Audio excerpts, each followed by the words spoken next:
Espera aí, que ainda não está.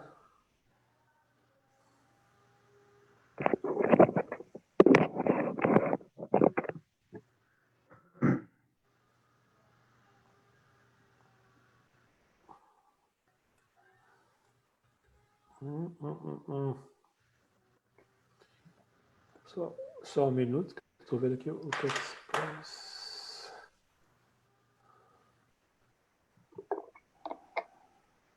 Teoricamente lá em cima já diz que começou.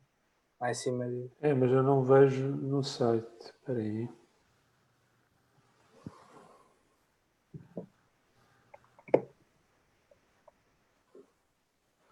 Já está. Já estamos. Força, Jorge. Já está? Está. Ok. Ora, então, boa noite. Agora, com esta nova alteração de horário, houve aqui uma alteração de horário dos nossos cafés liberais, que antigamente eram às 6 da tarde, e agora vamos passar para às 21. E hoje temos aqui um convidado muito especial. Temos aqui connosco o João Cunha, que é, pelo menos para mim, uma das pessoas que eu conheço que mais percebe de ferrovia e de mobilidade. Ele vem-nos responder a algumas perguntas e responder também e dar-nos assim, alguma clarividência sobre a mobilidade em Cascais e também na área metropolitana de Lisboa. Viva, João!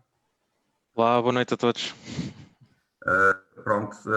Aqui para que saibam, o nosso direto, portanto, é apenas no Facebook. Se tiverem alguma questão, podem escrever. Nós depois vamos ver todas as questões colocadas e depois eventualmente fazemos as questões filtradas ao nosso convidado. Vou seguir então aqui com algumas perguntas. João, olha, obrigado por teres aceito este convite. Acima de tudo, sei que também sou um chato a ser sempre aí a chatear-me no Twitter e nas redes com as perguntas da ferrovia, mas de facto tu és uma pessoa que tem um conhecimento muito alargado. Nós aqui no Concelho de Cascais temos uma linha que está sempre nas notícias, não é? Portanto, está sempre, diria, semana sim, semana não, temos aí pelo menos uma linha que está sempre nas notícias. Depois temos, obviamente, também toda a área metropolitana de Lisboa, que só na última semana tem sido aí uma festa. Eu ia-te perguntar, e acho que aquilo, na minha opinião, atenção, não é vinculativo isto com nada, mas na minha opinião,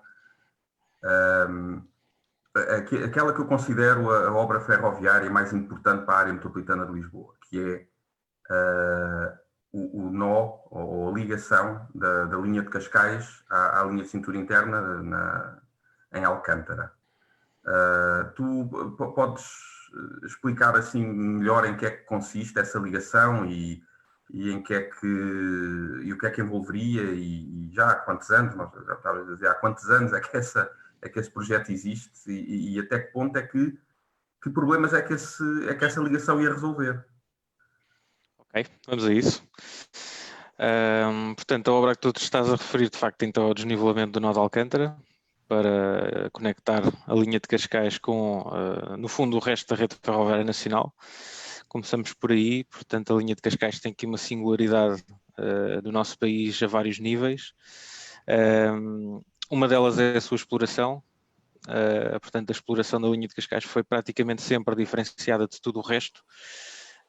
Um dos fatores que contribuiu para isso é o afastamento físico relativamente ao resto da rede, portanto há apenas uma ligação que se faz pelo meio das avenidas, como vocês sabem, que vai da linha de Cascais para a estação de Alcântara Terra, que normalmente é apenas utilizado ou por marchas sem serviço para levar os comboios à oficina ou por comboios de mercadorias.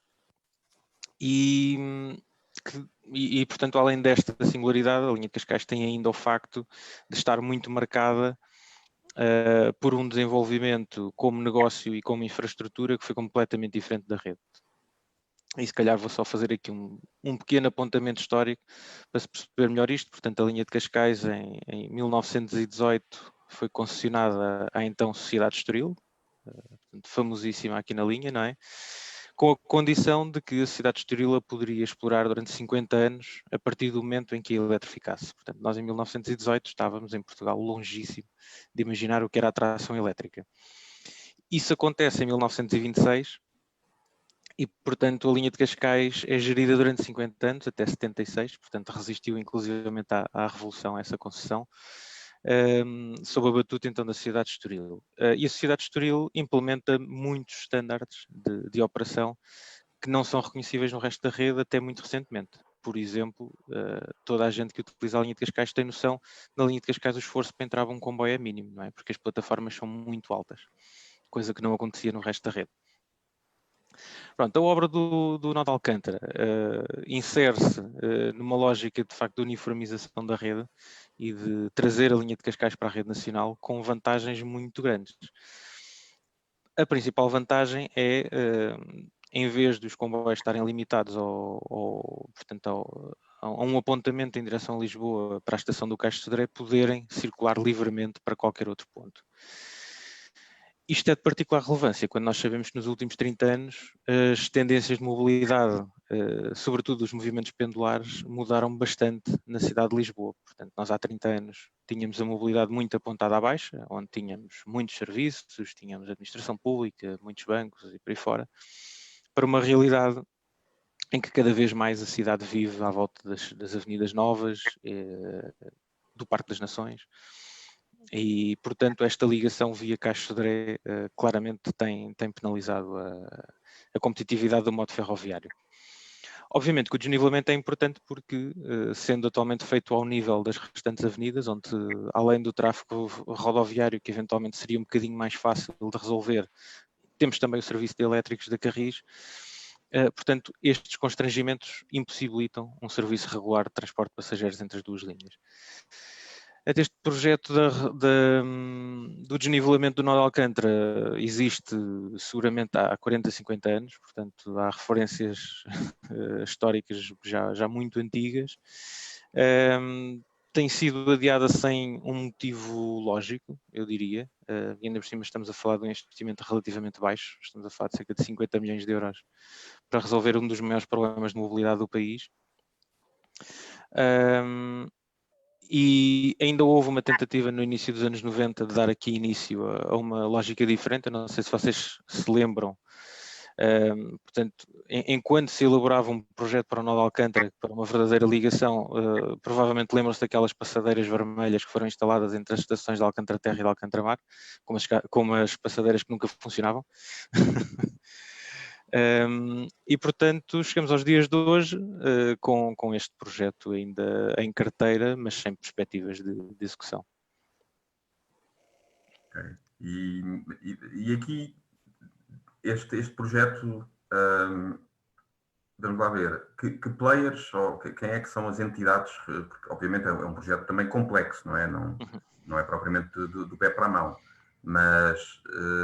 Mas teria que ser uma ação governamental, portanto, uma coordenação central do próprio Ministério das Infraestruturas. Nunca poderia ser, não sei, mas talvez, por exemplo, uma colaboração autárquica entre todos os autarcas da linha, por exemplo. É assim, obviamente que quando pensamos no abstrato, há várias soluções possíveis. De um ponto de vista estritamente formal, a rede ferroviária nacional, portanto, tudo aquilo que é domínio público ferroviário, é exclusivamente responsabilidade do Estado Central, neste caso via Infraestruturas de Portugal. Obviamente, quando nós estamos a pensar em abstrato e estamos a pensar em formas de eventualmente desenvolver isto com mais parcerias, obviamente que certamente há outros modelos que podem ser explorados, no fundo, estarão à distância de uma alteração legislativa, não é? Sim, digo isto porque, por exemplo, eu várias ideias, imagina 50 milhões de euros. 50 milhões de euros, se tu juntares, por exemplo, a Câmara de Cascais, a Câmara de Oeiras e a Câmara de Lisboa, não é um montante por aí além. E se o problema até fosse orçamental a nível de Estado Central, não temos 50 milhões de euros para pôr, embora isto seja, na minha opinião, eu não tenho os números a nível da mobilidade, mas acho que certamente se recuperaria este investimento muito rápido. Sim, nesse aspecto é importante ter aqui uma perspectiva de algumas coisas. Primeiro, portanto, nós já não vivemos, felizmente, no país de há 40 anos atrás, portanto, as nossas prioridades de desenvolvimento mudaram muito e mudaram relativamente à mobilidade pela procura de modos mais suaves, menos intrusivos, mais limpos, não é? Mas ao mesmo tempo, e aqui é uma chamada de atenção importante, porque mostra o quanto nós desinvestimos neste tópico. Portanto, nós temos os políticos ininterruptamente a falar sobre mobilidade, sobre a sustentabilidade do nosso modo de vida, etc., mas não tiveram qualquer ação paralela para de facto endereçar este tema. A linha de Cascais, de 94 a 2014, perdeu metade dos passageiros diários. Portanto, era uma linha que chegava quase às 50 mil pessoas por dia. Em 2014 tinha menos de 25 mil por dia. Então é uma quebra gigantesca e que de facto... aliás, eu peço desculpa, eram 50 milhões de passageiros por ano e agora estão em menos de 25 milhões por ano. Portanto, assim é que está correto. Isto tem muito a ver com as alterações dos padrões de mobilidade que eu falava há pouco, que não foram acompanhados. Portanto, não tem a ver com desertificação, claramente, não há menos pessoas a morar ao pé da linha de Cascais do que havia há 30 anos atrás. Até muito recentemente até tínhamos o efeito do turismo que de certa forma compensava parcialmente a perda das deslocações pendulares e portanto mesmo assim houve uma quebra brutal. E a quebra brutal tem muito a ver com a incapacidade de nós como país acompanharmos as tendências distintas de mobilidade. E o outro ponto que é fundamental perceber e que era o último projeto que há sobre este nó, data de 2007, portanto era a Ana Paula Vitorino, secretária de Estado dos Transportes, num governo de má memória, mas enfim, de qualquer forma, até os governos de má memória de vez em quando fazem coisas certas ou projetam coisas certas. Em 2007 a linha de Cascais ainda tinha cerca de 30 milhões de pessoas ano e a procura projetada com o desnivelamento do nó de Alcântara era de 42 milhões, portanto era um aumento de quase 50%, única e exclusivamente pelo efeito de abrirmos este corredor de mobilidade. É verdade que nós como país também estamos um pouco escaldados com previsões de tráfego, não é? Porque nós pensamos logo nas scooters, pensamos nas autoestradas, mas também em casos que são mais fáceis de ver, como é o caso, por exemplo, da alta velocidade Lisboa-Porto, a realidade é que, por exemplo, no caso da alta velocidade Lisboa-Porto, as projeções eram clarissimamente conservadoras. Portanto, nós já ultrapassámos em alta velocidade aquilo que eram as projeções de procura com alta velocidade.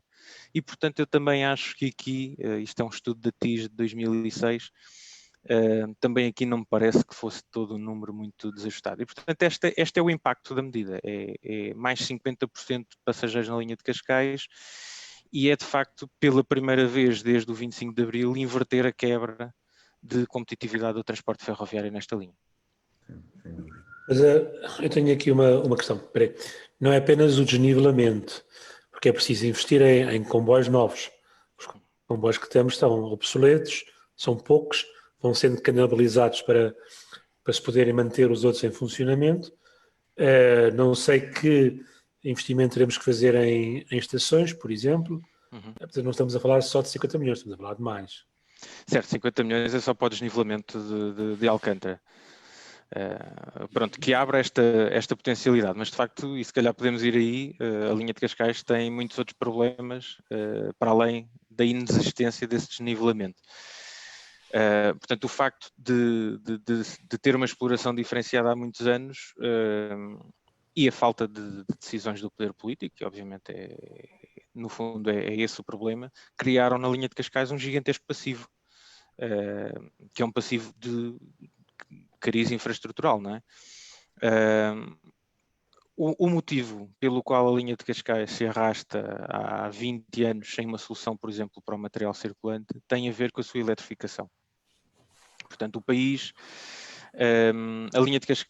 o país tem como tensão de alimentação standard de 25 mil votos. É o sistema mais competitivo e mais eficiente do mundo. Portanto, foi calibrado pelos franceses nos anos 50 e nós fomos inclusivamente um dos primeiros países a apostar nisto, logo na eletrificação da linha do Norte em 56.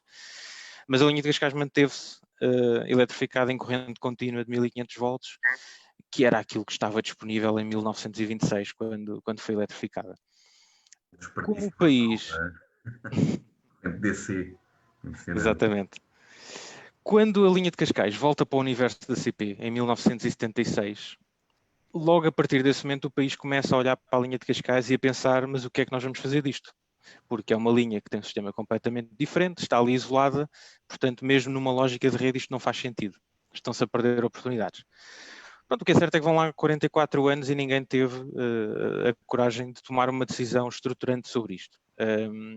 E por isso é que também os comboios, quando chegaram ao fim de vida, no final dos anos 90, a decisão foi renová-los em vez de os substituir por completo. Porque a renovação ficava mais barata, permitia prolongar 10, 15 anos a vida útil do material circulante e permitia dar tempo para preparar então a transição. E a transição só vai poder ser a reeletrificação. Portanto, não há qualquer outra coisa que valha a pena na linha de Cascais.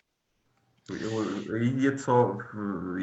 Era a pergunta que eu depois ia fazer a seguir, que era, mas esse upgrade de eletrificação aparentemente já nos foi oferecido por Bruxelas. Sim. Portanto, o tema da reeletrificação surge curiosamente novamente no período da Troika.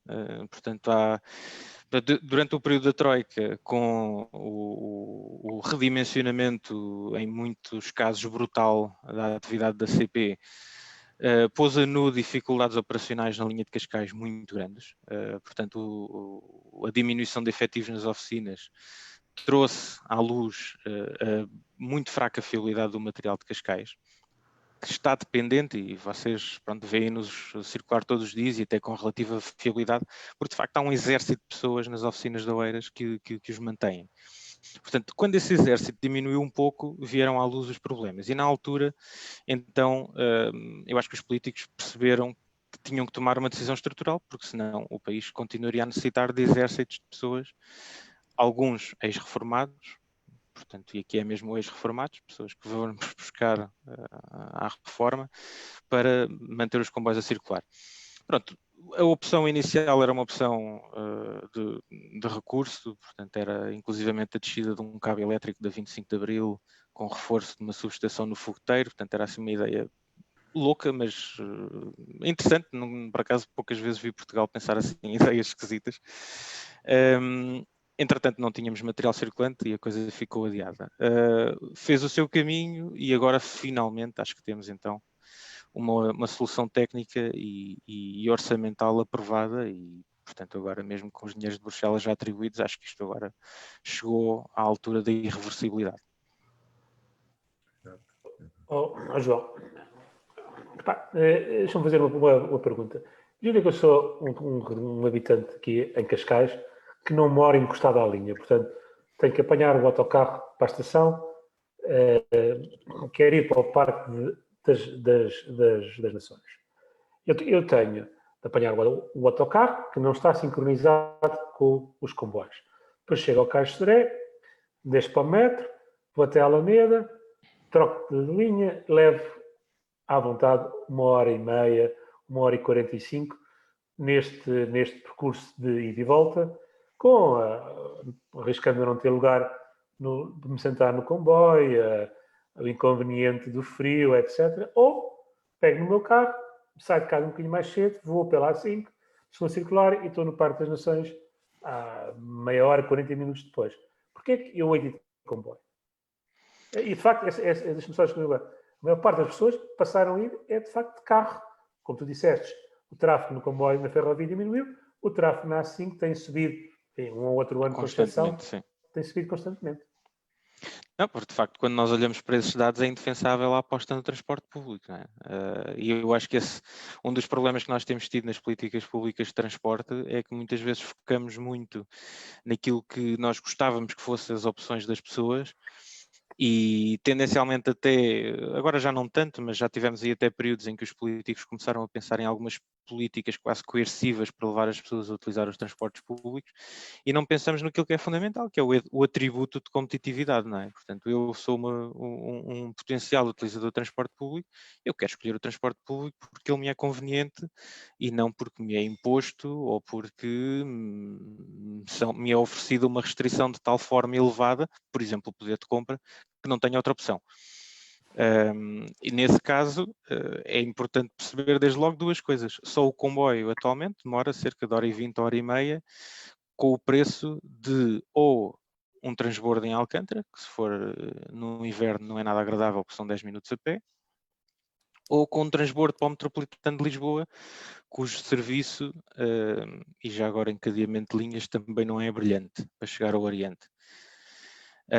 Portanto, nós já esgotámos 1h30 só aqui. E depois ainda temos o problema dos rebatimentos sobre o comboio nos concelhos de Cascais e de Oeiras, que muito embora não sejam tão maus como noutros lados do país, continuam a estar bastante longe do exigível e obrigam as pessoas para chegar à estação também para terem uma velocidade média num autocarro que é muito baixa. E, portanto, há aí várias coisas a fazer também de um ponto de vista mais local. Obviamente o ajuste dos horários de rebatimento, mas também as velocidades de circulação, porque é completamente diferente uma pessoa chegar a uma estação de comboio após fazer um percurso a 15 km/h de média, como será mais ou menos a bitola, ou fazer o percurso num autocarro a 25 ou 30 km/h de média. Portanto, é completamente diferente. Eu tenho aqui uma pergunta de João Pedro Almeida, aqui através do Facebook, que pergunta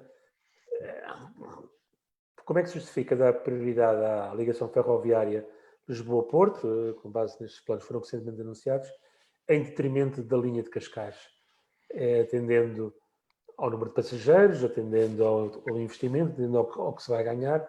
Qual é a tua opinião, João? Eu nesse lado acho que são realidades paralelas e que é difícil de priorizar aquilo que é um investimento num eixo de longo curso versus um investimento num eixo urbano, porque as realidades são muito distintas e as concertações são muito diferentes. Eu sou um fervorosíssimo adepto da alta velocidade Lisboa-Porto por variadíssimas razões, desde logo porque me parece que é a alternativa mais barata para resolver todos os constrangimentos de capacidade que o modo ferroviário tem entre Lisboa e Porto e que impactam todo o país, porque 90% do nosso tráfego ferroviário rebate sobre a linha do Norte. Portanto, neste momento a linha do Norte é um constrangimento tremendo para a globalidade do país. E portanto eu não consigo ver muito bem como é que um investimento que se calhar são de 5 mil milhões de euros como o Lisboa-Porto pode eventualmente impactar um investimento de 50 na linha de Cascais. Quer dizer, eu acho que são realidades muito... Eu creio que não se interceptam, do meu ponto de vista. Mas não estamos só a falar de 50 na linha de Cascais. 50 é só o desnivelamento em Alcântara. Eu acho que o custo todo era à volta de 200 milhões. Portanto, toda a obra acho que é à volta de 200 milhões de euros que estamos a falar. Não tenho a certeza, mas penso que... Bom, nós neste momento estamos a falar de cerca de 50 milhões de euros para renovar a linha, reeletrificar e dotá-la de sistemas de sinalização já de última geração e, portanto, em acordo com o resto da rede, somar-se-iam então os 50 do nó de Alcântara. Depois soma-se uma componente que é um pouco mais arbitrária e tem muito a ver com aquilo que as próprias câmaras entenderem por necessário, que tem muito a ver com as estações. E as estações eu nem vou tanto para o lado ferroviário da estação, eu vou mais para aquilo que está à volta. Uma das grandes diferenças da linha de Cascais para a linha de Sintra é que a linha de Sintra, que foi praticamente toda renovada nos anos 90, foi equipada, por exemplo, com grandes parques automóveis, como nós, por exemplo, encontramos no eixo Norte-Sul, que foi construído em 99. Isso na linha de Cascais, com pontuais exceções, não existe. Portanto, esta outra componente de envolvência das estações e o que é que nós queremos dar às estações, aqui é um grande ponto de interrogação. Portanto, eu não estava a contar com esta parte propositadamente, porque não há sequer ainda uma noção se nós queremos chegar às estações puramente por transporte público e tornar o transporte público mais eficiente para lá chegar, ou se queremos adotar um modelo mais como na linha de Sintra ou no eixo norte-sul, em que transformamos as estações em hubs da viatura particular para o comboio. Depois há, obviamente, o investimento em material circulante. Portanto, a linha de Cascais tinha uma frota de 34 comboios, hoje infelizmente já são um bocadinho menos porque eles foram falecendo pelo caminho. Mas para retomarmos uma oferta como tínhamos há 15 anos atrás, serão cerca de 34 comboios os necessários, de 5 a 8 milhões de euros cada um, portanto é fazer as contas, como diz o outro.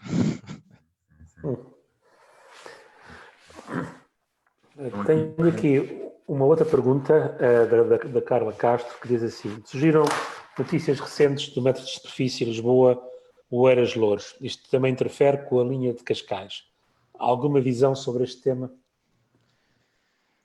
Bem, pronto, o tema ainda é muito recente, embora já tenha visto os mapas. Eu acho que primeiro falta alguma clarificação sobre o que isto é, e parece-me que este projeto é um fenómeno muito nacional. Nós temos às vezes alguns projetos que se arrastam por décadas, apesar de toda a gente perceber a importância que tem. Já falámos aqui da reeletrificação da linha de Cascais, desde 76 parecia óbvio, já falámos do nó de Alcântara. E, portanto, nenhuma das duas coisas ainda aconteceu. E agora, de repente, aparece um projeto aqui novo, portanto, caído um pouco do céu, que aparentemente é para aplicação imediata. Portanto, logo aqui parece-me extraordinário. Há algumas coisas que eu não percebo neste projeto, que à partida me mereceria a minha aprovação. Portanto, acho que é o tipo de soluções de transporte que nós necessitamos nas grandes áreas metropolitanas. Nós... e falo aqui de Lisboa e Porto, porque obviamente são as duas únicas áreas metropolitanas de dimensão comparável ou de realidade comparável. Nós, quando comparamos estas duas áreas metropolitanas com algumas áreas metropolitanas de países com que nós nos devemos comparar na União Europeia, e qualquer um de nós que já foi a algumas dessas cidades percebe que nós temos muita falta de infraestruturas pesadas de transporte público. Portanto, nós temos 2, 3 linhas de comboio e autoestradas e pouco mais. E, portanto, enquanto nós chegarmos a Madrid, obviamente a dimensão é outra, mas mesmo se adaptarmos à escala, nós chegamos a Madrid e vemos comboios e metropolitanos e etc. a sobrevoar tudo e mais alguma coisa. Portanto, feito este preâmbulo, o projeto em concreto, eu acho que há aqui logo uma grande dúvida, que é se esta linha nova é para ser uma continuação dos elétricos da Carris com umas adaptações, ou se é para ser um sistema completamente novo. Eu não gostava que fosse uma continuação dos elétricos da Carris, porque os elétricos da Carris não circulam em canal dedicado e têm um nível de serviço muito baixo, uma velocidade média muito baixa, portanto a atratividade é pequena, e se no eixo do 15, ali sobretudo quando chega a 24 de julho, ainda ameniza um pouco a questão das velocidades serem más, na restante rede de elétricos de Lisboa, já ouvi alguém dizer isto, que é, nós todos gostamos de ver os elétricos de Lisboa, não gostamos propriamente de andar neles. Por outro lado, o não ser o elétrico 15 coloca aqui uma questão, e coloca uma questão de sistema, que é, se o sistema não for compatível com o da Carris, então nós na realidade estamos a pôr nas pontas da cidade de Lisboa sistemas que obrigam a transporte. Portanto, nós teremos uma linha Cruz Quebrada-Alcântara, não é? Via Linda a Velha e Restelo, e do outro lado teremos uma linha Santa Apolónia e Sacavém. Portanto, não me parece que cumpra qualquer objetivo de ligação entre as pontas da cidade de Lisboa e entre concelhos limítrofes, porque nesta configuração, ir da Cruz Quebrada a Sacavém é coisa, se calhar, para demorar mais do que a hora e meia que se demora de Cascais ao Oriente. E, portanto, eu acho que há aqui alguns pontos que têm que se clarificar. É, de facto, qual é que é o sistema e qual é que é o objetivo disto tudo. Porque, por exemplo, do lado da Oeiras, parece-me que faz bastante mais sentido, porque tudo aquilo, portanto, todo o traçado se desenvolve em zonas que, de facto, estão carentes de uma infraestrutura mais pesada. Portanto, eu até em tese admito que uma linha Cruz Quebrada-Alcântara por si só seja muito útil. Pelo rebatimento que depois provoca, quer na linha de Cascais na Cruz Quebrada, quer na linha de Cintura e no metro em Alcântara. Já a linha do outro lado me parece verdadeiramente extraordinária, porque é uma linha paralela à linha do norte, portanto, não admitindo que se possa fazer mais um ou dois apiadeiros na linha do norte para servir ali nomeadamente aquelas áreas com uma dinâmica reforçada que estão ali a surgir no Beato, não percebo qual é o objetivo de eventualmente ter um sistema com dezenas de paragens e com uma velocidade média e baixa. Portanto, há aqui algumas questões que eu acho que têm que ser clarificadas e, mais uma vez, estamos a ver surgir um investimento de 500 milhões de euros que me parece que está pouco estudado, quando na linha de Cascais se luta há décadas por tostões ao lado disto, não é? Eu aqui, não sei, temos mais alguma pergunta, Miguel? Acho que Não, para já ainda não. Pronto, então eu aqui ia só passar aqui ao Vasco, fazer aqui então uma provocação ao João, que é, então para ti está fora de questão resolver o problema da linha de Cascais com a extensão do Satua à Gualva-Cacém. O SATU, como eixo de mobilidade, é uma ideia brilhante. E toda a gente percebe que Passo de Arcos-Cacém é um eixo de mobilidade tremendo. Com os parques empresariais que o Eiras instalou e com a densidade populacional, nomeadamente ali nas zonas de São Marcos e depois a chegar ao Cacém, para além de que a interligação entre as duas linhas era de facto muito bem-vinda. O problema do SATU é que eu acho que aquilo é um deslumbre tecnológico, portanto, aparentemente uma visita que correu especialmente bem do Isaltino Moraes da Sydney, onde existe um veículo deste estilo ali com uma utilização muito particular e, portanto, aquilo que é uma excelente ideia de mobilidade e num eixo extraordinariamente carenciado, transformou-se numa bizarria. Sem qualquer potencial, portanto é completamente inviável e é completamente... É um hidrogênio ferroviário. É um pouco, mas eu não sei se o Galamba defenderia esta, pelo menos atualmente. Há 20 anos vivia a defender isto. Mas de facto para um eixo desta dimensão e com este fluxo potencial, porque o fluxo não está realizado, recorrer a um veículo puxado por cabos, bom... Pronto, já percebemos que não é a melhor opção. Olha, vou passar aqui ao Vasco. O Vasco também tem aqui uma questão. Vasco? Boa noite. A minha questão é relativamente à passagem de nível em São João. Primeiro, se a passagem de nível é uma coisa natural no resto da Europa e depois se está previsto acabar ou não e qual é que seria o custo, mais ou menos. Bom, a primeira questão, relativamente à normalidade, sim. Portanto, apesar de, obviamente, na Europa, como aliás em Portugal, as passagens de nível estarem em extinção, portanto, gradual, continuam a ser um elemento perfeitamente comum e, em muitos casos, insubstituível, por várias razões. Portanto, há alguns sítios onde não é viável economicamente fazer a sua substituição, considerando os níveis de tráfego, quer rodoviários, quer ferroviários, e portanto isso é normal. É muito menos normal termos uma passagem de nível numa zona como São João do Estoril, numa via com o tráfego da linha de Cascais e com aquela procura rodoviária e até pedonal. Já há vários anos que se fala na substituição da passagem de nível. Eu julgo, mas sem conseguir confirmar, que o projeto atual dos 50 milhões de euros da reeletrificação incorporam a substituição dessa passagem de nível, porque é o ponto mais débil de toda a linha. Sob este ponto de vista, é inclusivamente o ponto que provoca também mais disrupção de serviço. Portanto, há aqui dois conceitos. Pronto, um deles, obviamente, é de segurança pública, não é? Portanto, independentemente das causas dos acidentes terem sempre a ver, ou 99,9% das vezes a ver com o mau comportamento das pessoas, não deixa de haver um padrão cívico a que temos que estar atentos. Portanto, esse é fundamental e tem que ser endereçado. Mas depois há um de ordem económica, que é, cada vez que há um incidente numa passagem de nível, o serviço entra em disrupção e, portanto, a vida de milhares de pessoas é afetada por causa disso. Portanto, existe um projeto, não sei se é um atravessamento inferior ou superior, mas ele existe e espero sinceramente que seja concretizado aqui nesta fase, porque é uma janela de oportunidade muito boa para isso. Obrigado.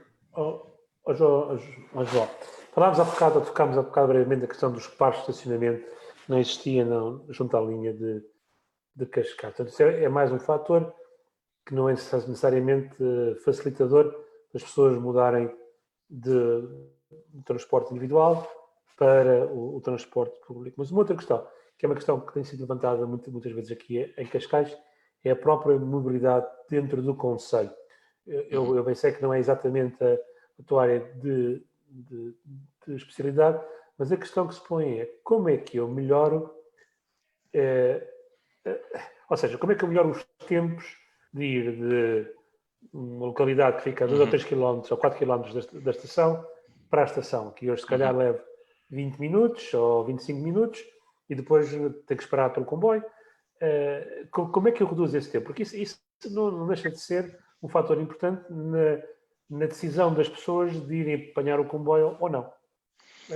Ok, então antes de ir às soluções que eu pessoalmente gosto mais e que são mais espetaculares, há uma tendência atual que é muito benéfica, depende muito da orografia do terreno, mas que é realmente a aposta nos modos suaves, porque até 3, 4, 5 km de distância, muitas vezes a forma mais rápida é de bicicleta.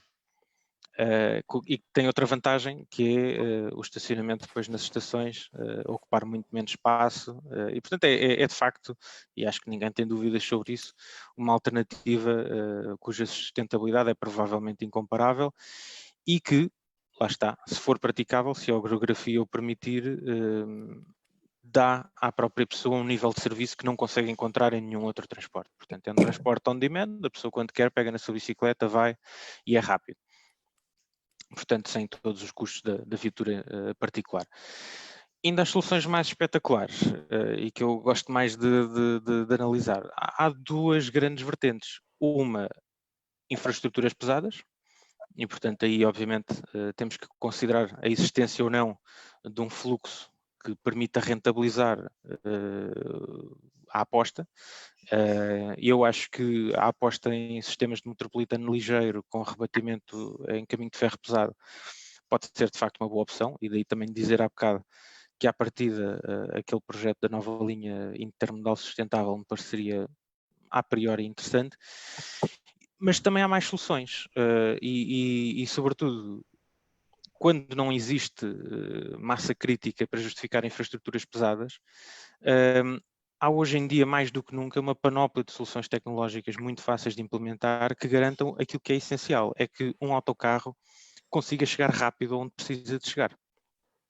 Nós temos um drama nas nossas cidades, que é, temos poucas vias reservadas aos autocarros, portanto, eles partilham a via com o carro que para na berma para deixar o filho na escola, partilham a via enfim, com todo o trânsito, não é? E depois temos outro drama, que me parece que hoje em dia tem uma solução muito fácil, mas que continua muito fora do radar das políticas públicas, que é a própria interligação dos autocarros com a semaforização das ruas. Portanto, não há muitas justificações, pelo menos nos corredores principais, e por principais, nomeadamente estes corredores de acesso às estações, não há muitas justificações para que os autocarros continuem a parar num sinal vermelho. Portanto, o que faria sentido era que o autocarro passasse sempre com o verde e os sinais mudassem em consonância com o movimento do autocarro. Portanto, estas são soluções mais do lado, mais baratas, obviamente, e mais do lado da tecnologia, portanto, das novas tecnologias, e que permitiriam acelerar decisivamente os autocarros, porque é isso que nós precisamos, porque se nós tivermos um autocarro a fazer uma média de 15 km por hora até à estação, até um percurso de 3 ou 4 km é desconfortável. João, desculpa, vou ser um bocado o advogado de Tiago aqui, mas é o seguinte, vamos lá ver, eu se for a empresa que tem a concessão dos transportes, quero obviamente mais tráfego nos meus autocarros, portanto, encantado com esse tipo de abordagem, canais e a semaforização, etc. Se eu for o político que gera a autarquia, encantado, porque vou defender a mobilidade, vou facilitar a vida aos meus municípios. E se eu for o munícipe, encantado também. Portanto, parece que esta é uma solução fácil para todos e, no entanto, ela não existe. E a pergunta é porquê que ela não existe? Bem, há vários motivos. Há vários motivos, desde uma falta, não é tão visível na área metropolitana de Lisboa nem na do Porto, mas de facto há uma falta de algum conhecimento ou de algum estudo sobre estes temas. Portanto, nós passamos muitas vezes estes temas para a esfera local sem que a esfera local esteja completamente capacitada desde o início para pegar neles. Portanto, essa é uma parte. Depois eu acho que existe algum receio político de avançar com soluções destas, por exemplo, em algumas áreas de Cascais, mais ali na zona do Estoril e também no centro da Vila de Cascais, também o que estamos a dizer de dedicar algumas vias a autocarros é, no fundo, proibir o tráfego automóvel, não é? Porque há algumas zonas em que, para se dedicar uma via a autocarros, a única solução é proibir o restante tráfego. E, portanto, estas coisas pedem alguma coragem política, pedem um pouco aquela capacidade de aguentar os golpes no imediato para se obter um ganho mais para a frente, porque de facto isso que tu dizias, de toda a gente desejar isto, é verdade, mas as pessoas vão valorizar isso quando estiver 100% implementado. E uma implementação plena envolve a maturação do próprio modelo de negócio, envolve a maturação das carreiras, dos horários, etc. Ou seja, 3, 4 anos. Isso nem sempre é compatível com o ciclo político.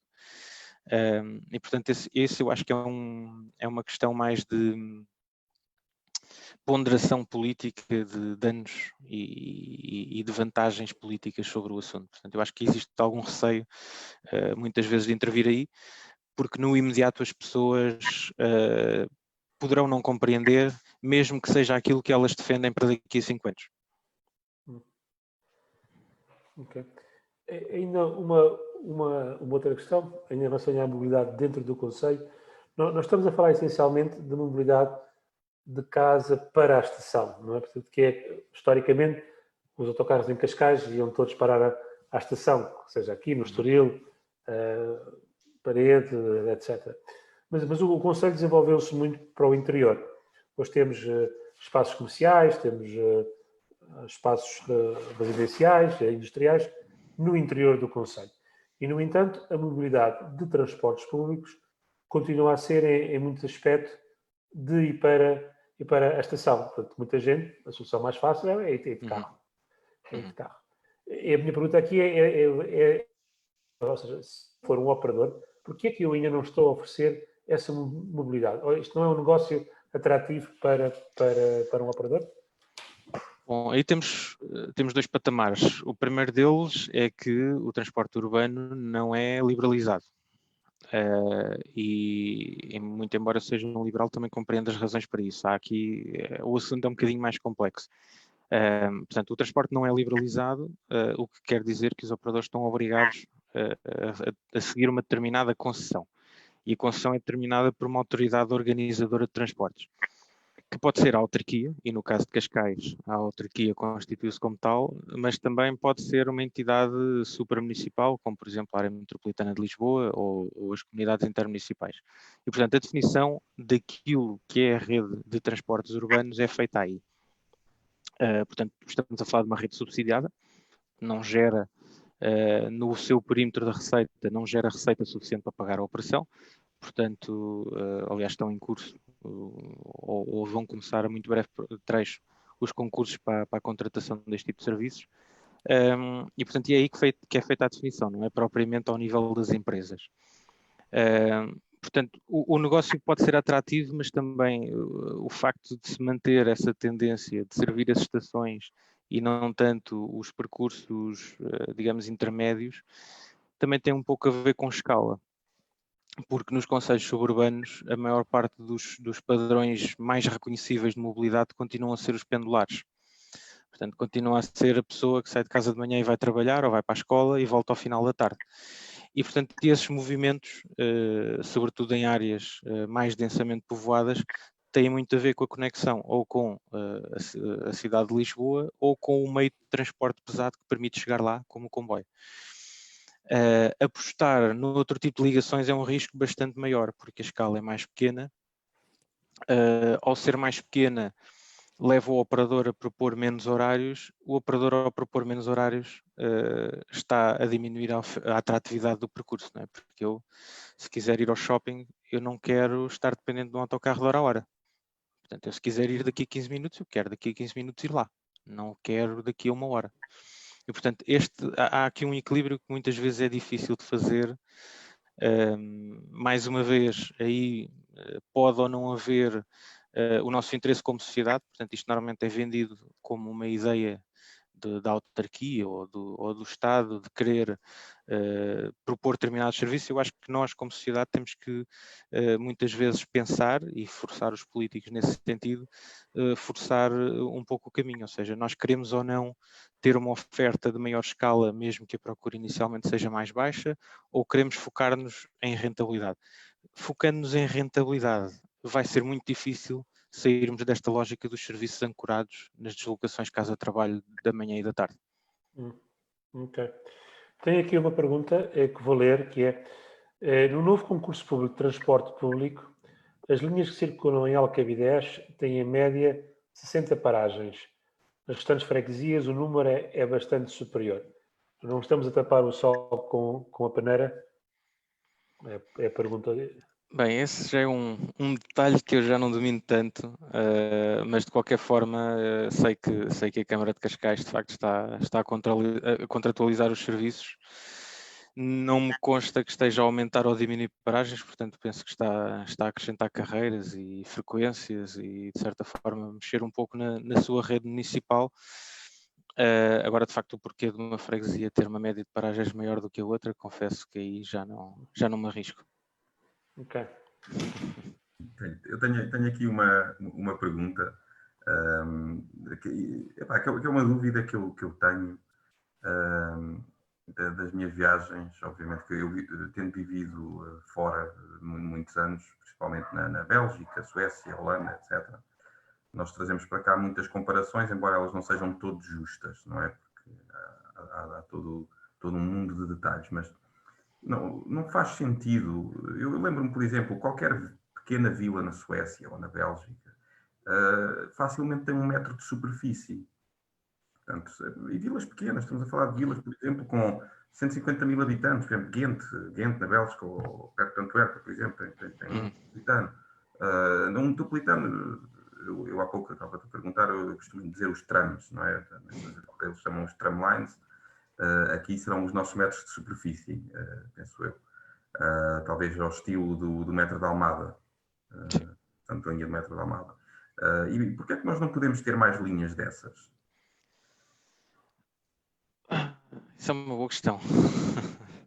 Isso é uma boa questão. Eu, nos últimos anos, venho um pouco escrevendo sobre isso e sobre a tendência que continua a haver, por exemplo, em Lisboa, de preferirmos a construção subterrânea versus uma rede mais alargada à superfície. Eu não tenho uma resposta completamente definitiva a isso, mas eu sou um partidário claro do investimento em redes de superfície. Mais uma vez, nós já não estamos no Portugal de 1990, portanto nós não queremos arranjar sítio para os carros estacionarem ou arranjar sítio para os carros circularem. Portanto, já não estamos na época do Terreiro do Paço ser um parque de estacionamento, não é? E portanto eu acho que muitas daquelas prerrogativas que nos forçavam a escolher entre não fazer nada ou fazer logo um metro subterrâneo com um custo de construção gigantesco, essa dicotomia acho que já não existe. Portanto, hoje em dia temos de facto aí a possibilidade de fazer algo intermédio com um custo muitíssimo mais reduzido.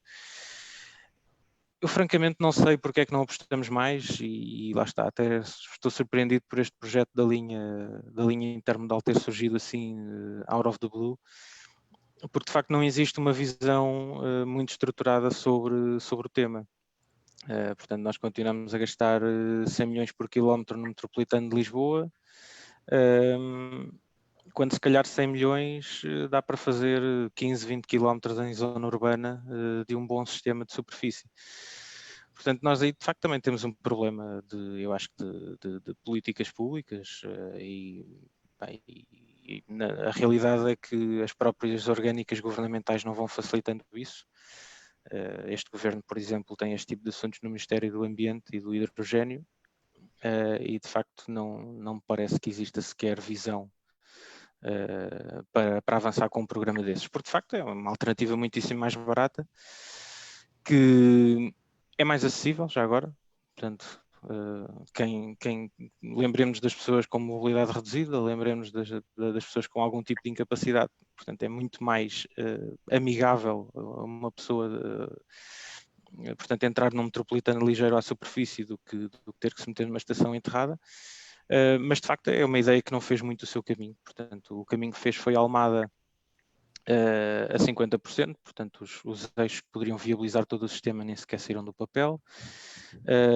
Foi um caminho que foi feito no Porto, muito à custa de uma simples substituição da rede ferroviária que existia, portanto permitiu acrescentar muitos quilómetros de rede rapidamente, porque basicamente foi tirar o que havia e usar o canal já existente para fazer novo, mas de facto não fez um caminho muito famoso até agora. E há bocado estávamos a falar, por exemplo, do eixo Paço de Arcos-Cacém. Eu diria que é dos eixos mais óbvios para um tipo de aposta deste género. Tenho aqui uma pergunta do João Pedro Almeida e eu vou lê-la. Haveria vantagens no modelo misto com serviço público mais privados on demand, como existe em Liverpool? Eu confesso que eu não conheço o que é que existe em Liverpool. Não sei se tu conheces, João. Por acaso, confesso que também não estou completamente a par desse tema.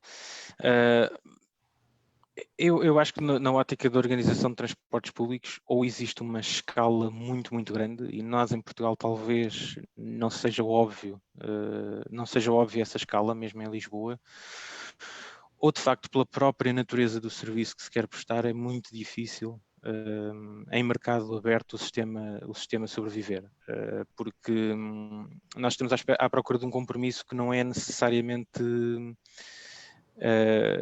o económico, do direto retorno via receitas da operação, do direto retorno daquilo que se gasta na operação e do investimento em infraestruturas. Portanto, é uma questão algo complexa. Eu diria que é sempre importante ter uma rede base contratualizada, com serviços mínimos perfeitamente estabelecidos e patamares de qualidade perfeitamente estabelecidos, não pondo em causa de que pode ser interessante também liberalizar fora disso. Agora, alerto também para um risco, e aqui é um risco para o contribuinte, que é, nós não nos podemos esquecer que se nós como sociedade fazemos um investimento de subsidiar uma determinada rede para garantir determinados mínimos à população, nós temos que encarar o risco de uma oferta concorrente retirar os fundos que essa operação recolhe e, portanto, nós podemos de repente passar a ter que financiar num montante superior aquela rede. Claro que se estivermos num ambiente de muito alta escala, isto não é um risco, não é? Porque no limite a rede que está fora da concessão, portanto que é livre, no fundo tem tanta escala que consegue substituir diretamente a rede concessionada. Mas o que acontece, ou o que pode acontecer mais normalmente, é que naquela fase em que não há propriamente uma transição de um modelo para o outro, acabam por se canibalizar uma à outra, nem a oferta livre consegue às tantas receitas suficientes para sobreviver e, entretanto, nós contribuintes estamos a aumentar a necessidade de subsidiação de um sistema que podia ter mais receitas. Portanto, é sempre aqui um equilíbrio que é muito precário, mas que é fundamental terem atenção. Eu tenho uma última pergunta, depois não sei se alguns dos meus colegas têm mais alguma, que é o tema das bicicletas. Que é um tema que toda a gente gosta de falar, tal, etc.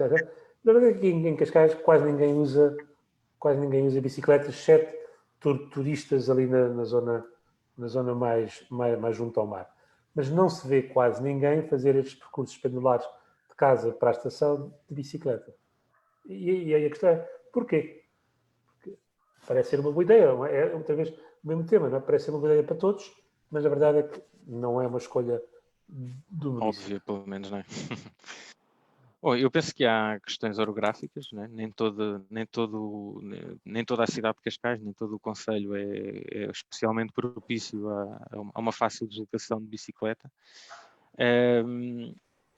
E depois vai sempre bater muito também na questão das condições, né? E portanto aí estabelece mais uma vez estabelece mais um equilíbrio difícil. Isto, quando estamos em planeamento urbano, os equilíbrios difíceis são a regra e não a exceção. Que é pouco encorajador para as pessoas andarem de bicicleta se o ambiente em que circulam for muito agressivo. Se tiverem que andar perto dos carros, se tiverem que ter cruzamentos com carros. Portanto, quando o ambiente é agressivo, as pessoas não querem andar de bicicleta porque têm medo, naturalmente.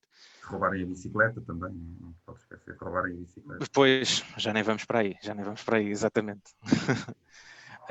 E, portanto, a alternativa a isto é, de facto, começar a criar condições. Portanto, criar corredores suficientemente largos e suficientemente protegidos para que as pessoas se sintam confiantes a fazer isso. Mais uma vez, nós, se quisermos ir por aí, temos de ter consciência que no curto prazo, enquanto as pessoas não se habituam a andar de bicicleta, as pessoas vão estar extremamente chateadas pelos constrangimentos que isto causa no tráfego rodoviário. Portanto, eu, por exemplo, em Lisboa já estou a ver aqui alguns exageros até extraordinários, até porque as próprias ciclovias não parecem de todo práticas, nem funcionais da maneira como foram implementadas. Mas, portanto, é preciso ter um bocado de cuidado com isto, porque as pessoas de facto vão estar bastante chateadas. Nós, quando estamos a falar de mobilidade, também estamos a falar muito de cultura e de hábitos que muitas vezes têm muitos anos. E, portanto, sim, nós queremos influenciar os comportamentos das pessoas, sim, nós queremos, como sociedade, tentar ser mais sustentáveis, mas temos que ter noção das dores que um caminho destes pode ter. Eu vou só ler aqui a última pergunta, que é da Ana Isabel, que é um pouco aquilo que nós acabamos agora de falar, mas não queria deixar de ler, que é, diz assim, relativamente a ciclovias, porque não há uma aposta na construção de ciclovias que liguem o interior do concelho de Cascais com o litoral? E depois continua, é viável este investimento e iria haver uma adesão que a justificasse? Bom, viável economicamente, pronto, lá está, estamos numa daquelas situações em que nós não vamos cobrar portagens pela ciclovia, portanto, aí está um caso claríssimo de uma infraestrutura que não consegue recolher no seu perímetro de negócio as receitas para se pagar, não é? Portanto, há muitas desse estilo.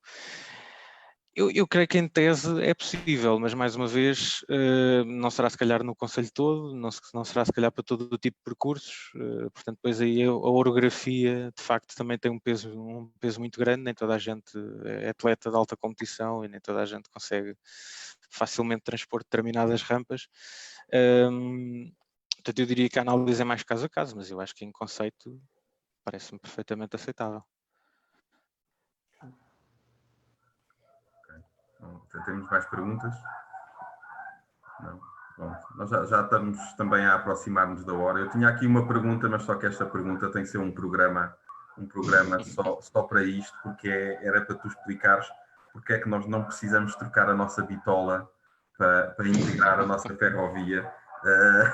Isso é um daqueles temas que eu dá um programa inteiro ou dá 30 segundos de resposta. Depende um pouco do que se quiser. Vou com 3 minutos aqui de programa fazer esta pergunta e vou-te deixar para ter uma boa desculpa também para te convidar para um próximo evento, um próximo café, para ver se até presencialmente ou algo do género. Também que isto já aborrece, é muito giro ao início, mas também já começa a aborrecer.